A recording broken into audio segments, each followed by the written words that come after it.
Guys लोकी का final episode इतना slow था कि उसे देखकर लग रहा था कि डायरेक्टर बस कैसे भी करके 45 मिनट पूरे करना चाह रहा था। और जिस हिसाब से हम इस एपिसोड का बेसब्री से वेट कर रहे थे, उस मामले में ये एपिसोड थोड़ा सा फीका रह गया। सो गाइस बने रहिए मेरे साथ इस वीडियो में, क्योंकि आज मैं लोकी के एपिसोड 6 को डिटेल में एक्सप्लेन करूंगा। So watch this video till the end.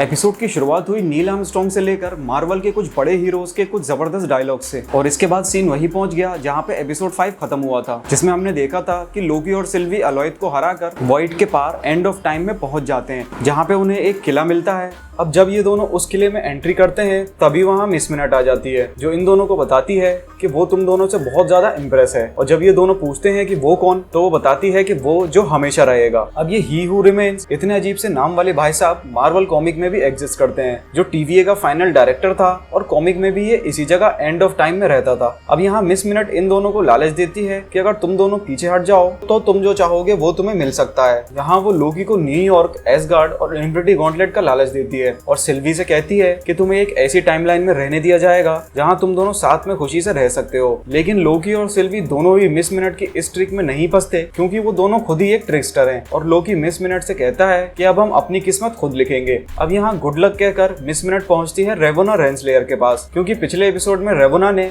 Miss minute से TVA की फाउंडेशन के बारे में फाइल्स लाने को कहा था। लेकिन यहाँ मिस मिनट रेवोना को कोई और फाइल्स देते हुए कहती है कि उसने कहा है कि ये फाइल्स तुम्हारे लिए ज्यादा यूजफुल रहेंगी। अब इन फाइल्स में क्या था और ये TVA के क्रिएटर ने रेवोना को क्यों भेजी थी, इसको क्लियर नहीं किया गया। अब अगले सीन में लोकी और सिल्वी के सामने ही हू रिमेन्स खुद को रिवील कर देता है, और यहाँ जोनाथन मेजर्स को देखकर सभी फैंस बहुत ज्यादा एक्साइटेड हो गए होंगे, क्योंकि एंटमैन 3 में Jonathan measures Kang the conqueror के रोल में दिखने वाले हैं। और लोकी की कई फैन थ्योरीज भी इसी तरफ इशारा कर रही थी कि TVA के पीछे कैंग है। लेकिन इस बात को इस सीरीज में पूरी तरह क्लियर नहीं किया गया कि ये कैंग ही है, और ऐसा इसलिए क्योंकि मार्वल शायद इतने बड़े विलन को इतनी जल्दी रिवील नहीं करना चाहता। अब यहाँ ये बंदा ना हुलिये से कैंग लग रहा था और ना ही बातों से, लेकिन आगे जब इसने अपनी बैक स्टोरी सुनाई तो ये क्लियर हो गया कि ये कैंग तो नहीं है, पर कैंग का ही एक वर्जन है, जिस तरह सिल्वी लोकी का ही एक वर्जन है। और इसने बताया कि मैं शायद तुम्हें विलन जैसा लगूं, लेकिन मेरे बाकी वर्जन्स बहुत ज्यादा खतरनाक हैं। यानी कि अब आगे फेज 4 में हमें एक नहीं बल्कि बहुत सारे कैंग देखने को मिलने वाले हैं। इसके अलावा इसकी बैक स्टोरी से ये बात भी क्लियर हो गई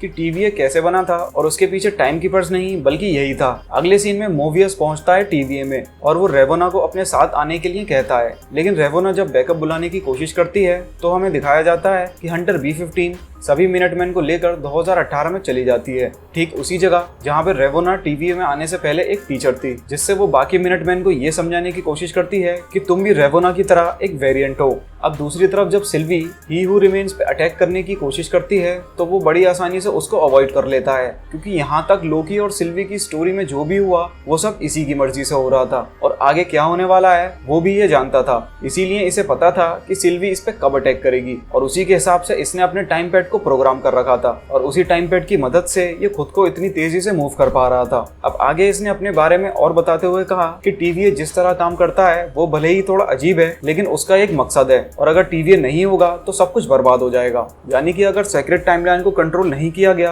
तो मल्टीपल ब्रांचेस बन जाएंगी, जिससे मल्टीवर्स वॉर फिर से शुरू हो जाएगी। आगे जब लोकी ने उससे पूछा कि वो किससे डर रहा है, तो उसने बताया कि वो खुद से डर रहा है। यहाँ खुद से उसका मतलब था उसके बाकी वर्जन से, जो उसके हिसाब से उससे भी ज्यादा खतरनाक हैं। इसके बाद उसने बताया कि उसे बहुत से नामों से बुलाया जाता रहा है, और यहाँ सबसे ज्यादा नोटिस करने वाला नाम था कॉन्करर, जो सीधे हिंट दे रहा था कैंग द कॉन्करर की तरफ। आगे ये अपनी स्टोरी में बताता है कि ये 31st सेंचुरी में पैदा हुआ था, यानी कि ये फ्यूचर से है, क्योंकि अभी MCU में 21st सेंचुरी ही चल रही है, और शायद इसी वजह से इसने TVA को इतनी जबरदस्त टेक्नोलॉजी से बनाया है जिससे वहाँ कोई भी पावर काम नहीं करती। अब आगे इसने बताया कि एक साइंटिस्ट था जिसने ये डिस्कवर कर लिया था कि एक से ज्यादा यूनिवर्स एग्जिस्ट करते हैं, यानी कि इसी ने मल्टीवर्स की खोज की थी। अब शुरुआत में तो इसके बाकी वेरिएंट साथ मिलकर काम करते थे, लेकिन सभी वेरिएंट्स इतने साफ दिल वाले नहीं थे, और कुछ वेरिएंट्स ने दूसरे यूनिवर्स पे कब्जा करने की कोशिश की, जिससे एक मल्टीवर्स वॉर शुरू हो गई, गई और उसने एलोयथ की मदद से उस पर कंट्रोल करके TVA बनाकर एक सेक्रेट टाइमलाइन बना दी। और इसीलिए TVA अब आगे कोई भी नया यूनिवर्स नहीं बनने देता, क्योंकि अगर ऐसा हो गया तो इसके बाकी वर्जन्स आकर फिर से मल्टीवर्स वॉर शुरू कर देंगे। आगे इसने बताया कि इसका टाइम पूरा हो चुका है और अब TVA को चलाने के लिए इसे लोकी और सिल्वी ही सबसे सही लगे। इसीलिए ये उन्हें ऑफर देता है कि तुमने अगर मुझे मार दिया तो मेरे बाकी बुरे वाले वेरिएंट्स आकर सब कुछ बर्बाद कर देंगे, लेकिन अगर तुम दोनों चाहो तो मेरी जगह आकर इन सबको ऐसे ही चलने दे सकते हो। अब इस बात पे लोकी तो बिलीव कर लेता है, लेकिन सिल्वी अभी भी गुस्से में रहती है और उसे ये सब झूठ लगता है। इसके अलावा इसी बीच कोई अजीब सा होता है और पीछे सेक्रेट टाइमलाइन में नई ब्रांचेस खुद से बनना स्टार्ट हो जाती हैं, जिसके बाद ये बताता है कि इसको बस 10 सेकंड पहले तक ही सब पता था। अब इस सीन को आप बहुत ध्यान से समझने की कोशिश कीजिए कि यहाँ क्या हुआ। सो गाइस, जैसा कि इस बंदे ने बताया कि लोकी और सिल्वी की जर्नी में जो भी हुआ वो सब इसी ने लिखा था, यानी कि लोकी और सिल्वी सब कुछ पार करके इसके पास तक पहुंचे, ये सब इसी की मर्जी थी। ये खुद चाहता था कि लोकी और सिल्वी इसके पास आएं और उन दोनों को ये सच बताए, क्योंकि इसने खुद बताया कि इसे इतने लोगों में लोकी और सिल्वी ही इसकी जगह लेने के लिए परफेक्ट लगे। और ये वो सब जानता था जो इसने लिखा था, यानी कि लोकी और सिल्वी का इसके पास आना और इसका उन्हें समझाना और अपनी जगह लेने के लिए इन्वाइट करना सब इसका लिखा हुआ क्लाइमैक्स था। यानी कि इसके आगे इसने कुछ नहीं लिखा था कि अब लोकी और सिल्वी के साथ क्या होना है, क्योंकि इसे लग रहा था कि ये दोनों इसकी जगह लेने के लिए मान जाएंगे और ये रिटायर हो जाएगा। इसीलिए जब इसकी लिखी हुई कहानी खत्म हो गई तब सेक्रेट टाइमलाइन पे इसका कंट्रोल नहीं रहा और इसीलिए उससे मल्टीपल ब्रांचेस बनना शुरू हो गई। इसीलिए इसने कहा कि मुझे सिर्फ 10 सेकंड तक ही सब कुछ पता था, क्योंकि आगे क्या करना है ये इसको नहीं बल्कि सिल्वी और लोकी को डिसाइड करना था। लेकिन सिल्वी ने इसे मार दिया और लोकी को TVA भेज दिया। और जब लोकी TVA जाके मोबियस और B15 से मिला तो वो लोकी को नहीं पहचान पा रहे थे, यानी कि मल्टीवर्स शुरू हो गया है। और जहाँ लोकी पहुंचा है वो TVA नहीं है जहाँ पे लोकी पहले गया था, बल्कि ये किसी और टाइमलाइन का TVA था और इसीलिए यहाँ पे मोबियस और B15 लोकी को नहीं जानते थे। इसके बाद गाइज एक पोस्ट क्रेडिट सीन हमें दिखाया गया जहाँ पे बस इतना ही बताया गया कि लोकी सीजन 2 में वापस आएगा और इस बात के काफी चांसेस हैं कि दूसरा सीजन हमें एंटमैन 3 से पहले देखने को मिल जाएगा।